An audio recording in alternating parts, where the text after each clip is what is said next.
How is everybody doing? This is LA Kendrick with another tale from Would You Dare.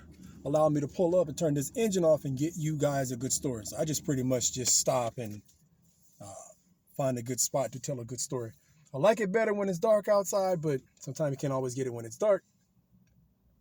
And again, just got through doing some physical fitness with a few people, making sure we stay together and stay ready. All right. But we're going to tackle a topic today that doesn't get a lot of talk, and it's about sleep paralysis, or they'll call them night terrors, things like that, okay?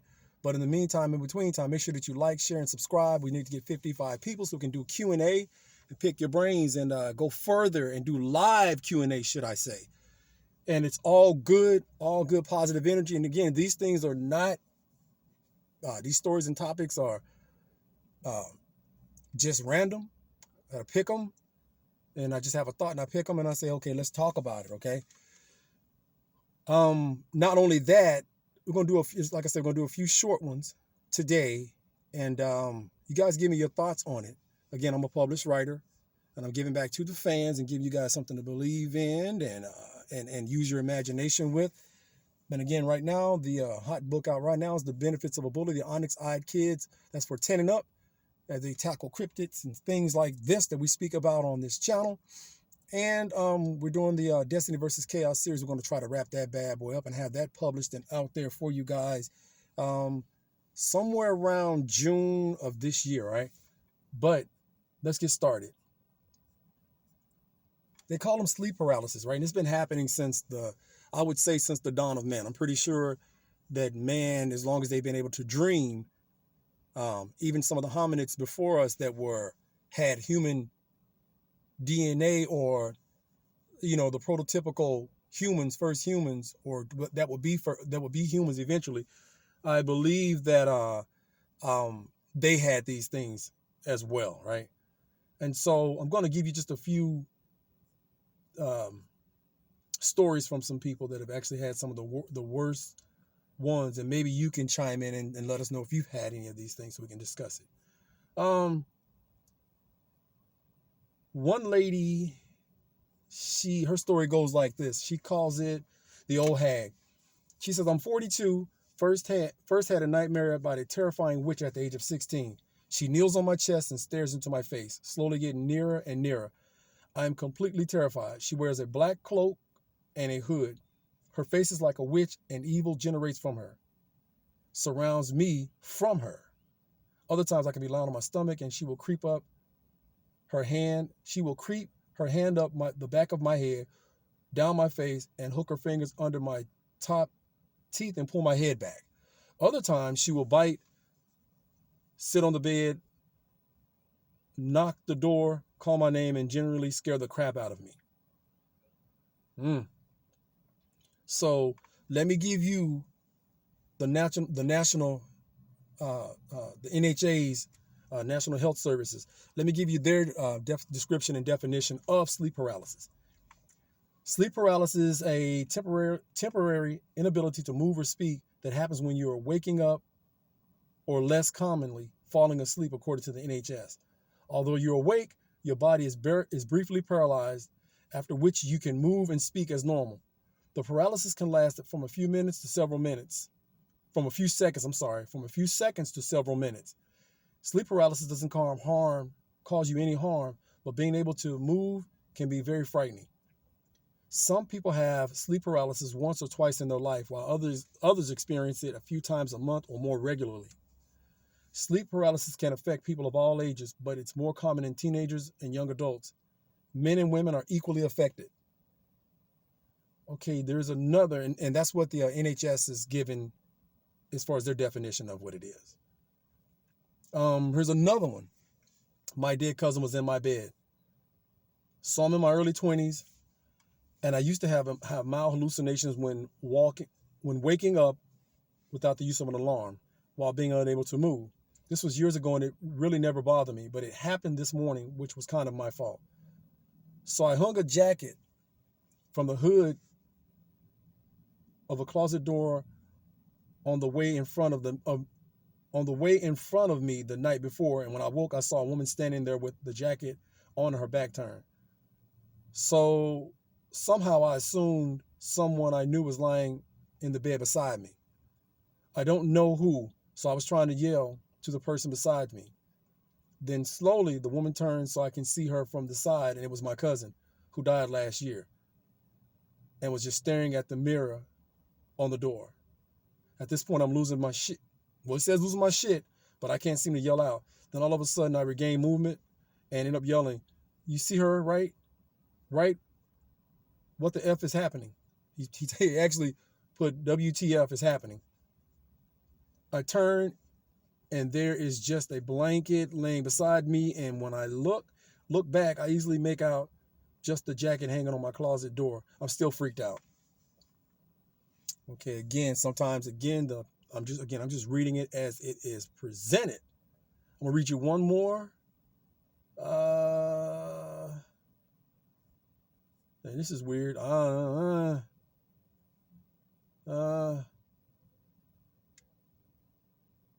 Okay, that's kind of crazy. I'm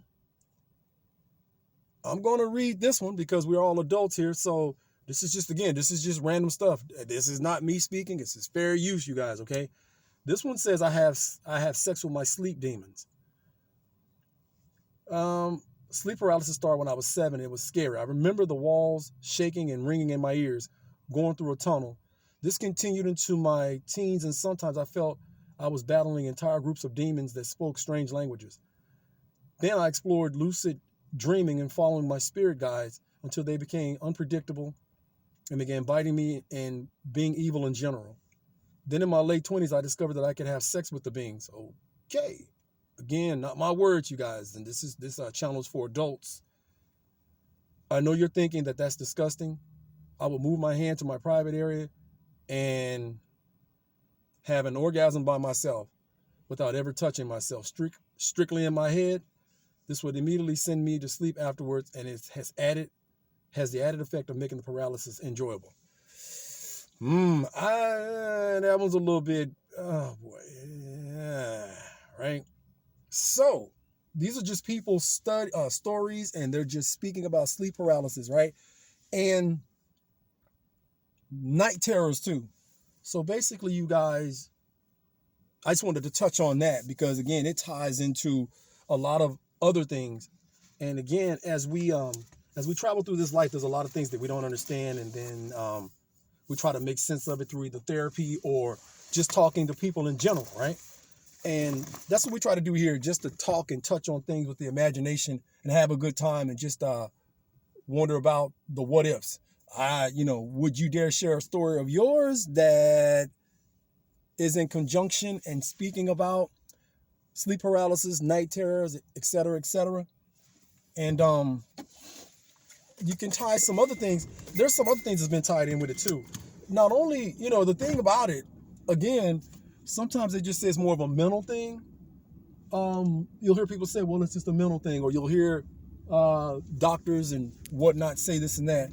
I'm not real sure what to think or what to say. It could be a number of things. Again, we're just sharing thoughts here. We're just having a good time and talking about things that possibly happened when we were growing up or even happening in our current adulthood, okay? But I've heard stories. Again, we're going to go back to the alien thing. I've heard that a lot of people have experienced this, and I've seen articles and read stories where people have said that they've been abducted by aliens. They'll come in through the room and they can't move, and it's holding them down, and things have been taken from them, like basically, like this person was saying, having sex with them, and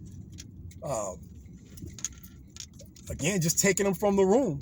And then they wake up hours later with scars on their body they can't figure out. They'll see the little aliens or grays or whatever before they were taken, or as soon as the paralysis starts. Sometimes they can see them talking and they scurry out of the room, or they take them through the walls. It's all kinds of weird stuff that associated with the night terrors. So again, you guys, there's a lot of things that happen in the human psyche and in the human existence, and there are things that are beyond what we find conventional. So I would say keep an open mind, man. Again, I enjoy stories like this from the days of Scooby-Doo and Martin Mystery and you know, you name it. Those shows were pretty cool back in the day when you were growing up, and you could share thoughts and experiences and things like that. And just imagine, because you're young and you have the freedom of imagining, but as you get older, you seem to lose your imagination. So again, in closing, you guys tell me what you think. Like, share, comment, and subscribe on this. Okay, we get 55 people, then we can go ahead and try to live stream and Q&A and get some of these stories talked about so that you guys can pick my brain, I pick yours, and we just share thoughts and enjoy life and have a place we can go and talk about stuff that we've maybe experienced or seen, okay? So, with that being said, make sure